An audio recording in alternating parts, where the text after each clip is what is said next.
ये कहानी है एक ऐसी राइटर की जिसको अकेला पाकर कुछ बदमाश लड़कों ने उसे बंदी बनाकर उसके साथ जबरदस्ती घिनौना काम किया और उसके बाद उस लड़की के साथ किया हुआ देखेंगे हम इस पूरी कहानी में। तो कहानी की शुरुआत में हम जेनिफर नाम की एक लड़की को देखते हैं जो एक नॉवल राइटर है। अब क्योंकि वो एक राइटर है इसलिए वो शहर से दूर एक लोकल इलाके में रहने जाने वाली थी ताकि वहाँ पे वो अपनी नॉवल कंप्लीट कर सके। इसलिए पहले वो एक स्टोर में जाके अर्ल नाम के एक बंदे से मिलती है ताकि उससे अपनी कैबिन की चाबी ले सके। क्योंकि अर्ल उस केबिन का ऑनर है इसलिए वो जेनिफर को कैबिन की चाबी देता है और वहाँ पे जाने का रास्ता बताता है। अब कुछ दूर आगे जाकर रास्ते में जेनिफर पेट्रोल भरवाने के लिए एक पेट्रोल पंप पे रुकती है जहाँ उसे दो लोग दिखाई देते हैं जो उसे घूर रहे थे और इनके नाम होते हैं एंडी और स्टैनली। तभी वहाँ पे जॉनी नाम का एक वर्कर आता है जो जेनिफर की मदद करने लगता है और जेनिफर से पूछता है कि वो कहाँ पे रुकी हुई है। तो जेनिफर कहती है कि वो यहाँ पास ही के एक कैबिन में रहने वाली है। जिसके बाद जेनिफर जॉनी को पैसे देती है। तभी गलती से उसका पैर एक बाल्टी से टकरा जाता है जिससे जॉनी के पैंट भीग जाते हैं और ये देख के उसके दोस्त हंसने लगते हैं। अब जेनिफर उससे सॉरी कहती है और पैसे देकर वहाँ से निकल जाती है। जिसके बाद वो अपने कैबिन में पहुँचती है जो कि जंगल के बिल्कुल बीचों बीच था। अब वहाँ जाने के बाद वो अपनी राइटिंग करना शुरू कर देती है। रात को जेनिफर जब अपने दोस्त से बात कर रही होती है तो अचानक उसे कैबिन के पीछे से कुछ आवाज आती है। जिसके बाद जब वो वहाँ जाती है तो देखती है कि वहाँ के एक कमरे का दरवाजा खुला हुआ है। वो कमरे के अंदर जाती है तो उसे वहाँ पे कई सारे औजार और वहाँ पे एक जहरीला पाउडर का डब्बा भी नजर आता है। जिसके बाद वो उस कमरे का दरवाजा बंद करके वापस अपने कैबिन में आ जाती है। अब आकर जब वो राइटिंग कर रही थी तो गलती से उसके कपड़े पे बियर की ग्लास गिर जाती है तो वो अंदर जाती है उसे धोने के लिए। तभी यहाँ पे हम देख पाते हैं कि खिड़की से उसे कोई देख रहा है। अब अगली सुबह जब जेनिफर जॉगिंग कर रही होती है तो उसे जंगल के बीच एक छोटा सा पुराना घर दिखाई देती है और जब वो उस घर के अंदर जाती है तो देखती है कि वो घर पूरा खाली है और अंदर कोई भी नहीं है। उसके बाद वो अपने कैबिन में वापस आती है और वॉशरूम में जाती है। लेकिन जब वो टेप ऑन करती है तो उसके अंदर पानी नहीं आ रहा था। इसलिए वो हेल्प के लिए कॉल करती है तो एक मैथ्यू नाम का बंदा उसके घर में आता है पाइप ठीक करने के लिए। लेकिन जब वो उसकी पाइप ठीक कर देता है तो जेनिफर खुश होकर उसके गाल पे एक किस करती है और उसका शुक्रिया अदा करती है। अब मैथ्यू थोड़ा बुद्धू टाइप का इंसान है इसलिए वो शर्मा कर वहाँ से भाग निकलता है। वहीं शाम को मैथ्यू स्टैनली, एंडी और जॉनी के साथ फिशिंग करने जाता है जहाँ वो उन्हें बताता है कि शहर की उस लड़की ने मुझे गाल पे किस किया। ये सुन के जॉनी को बहुत बुरा लगता है और उसे कहता है कि ऐसा हो ही नहीं सकता।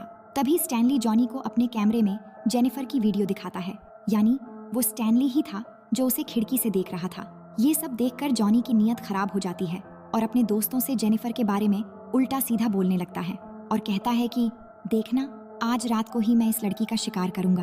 अब रात को जेनिफर जब सो रही होती है तो अचानक उसके दरवाजे से कुछ आवाज आती है और जब वो वहाँ जाती है तो वहाँ पर उसे एक मरी हुई चिड़िया दिखती है।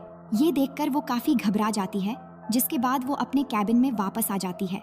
लेकिन आते ही वो देखती है कि उसके लैपटॉप में उन आदमियों की फोटो है जिससे वो काफी डर जाती है और तभी वो तीनों रूम में आकर उसे घेर लेते हैं। लेकिन जेनिफर इन्हें कहती है कि तुम लोग यहाँ क्यों आए हो और इनसे झूठ बोलती है कि मेरा बॉयफ्रेंड यहाँ आने वाला है इसलिए तुम सब यहाँ से तुरंत चले जाओ। तो जॉनी कहता है कि मुझे पता है इसका कोई बॉयफ्रेंड नहीं है और मैंने सुना है कि इसने मैथ्यू को गाल पे किस किया था।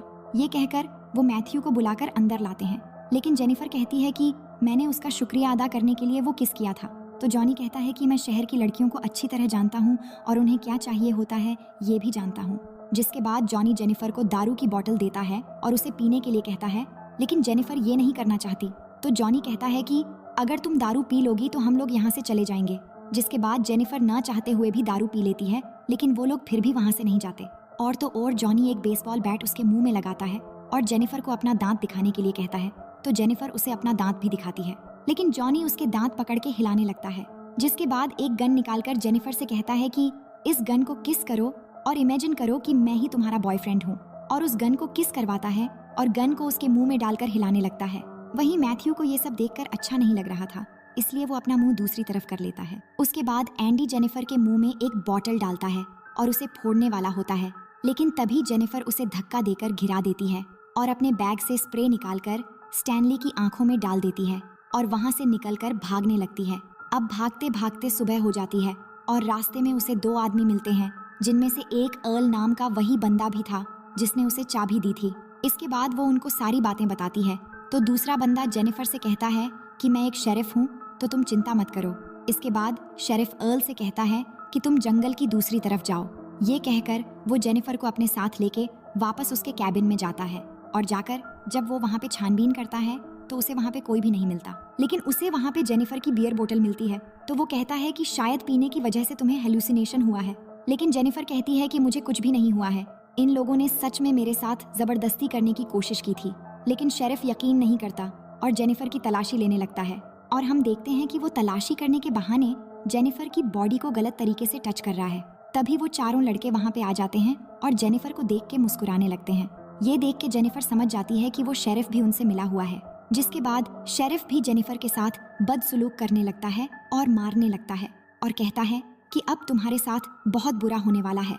उसके बाद जॉनी जेनिफर को पकड़ लेता है और मैथ्यू को अपने कपड़े उतारने के लिए कहता है और कहता है कि आज मैं तुझे एक मर्द बनाऊंगा।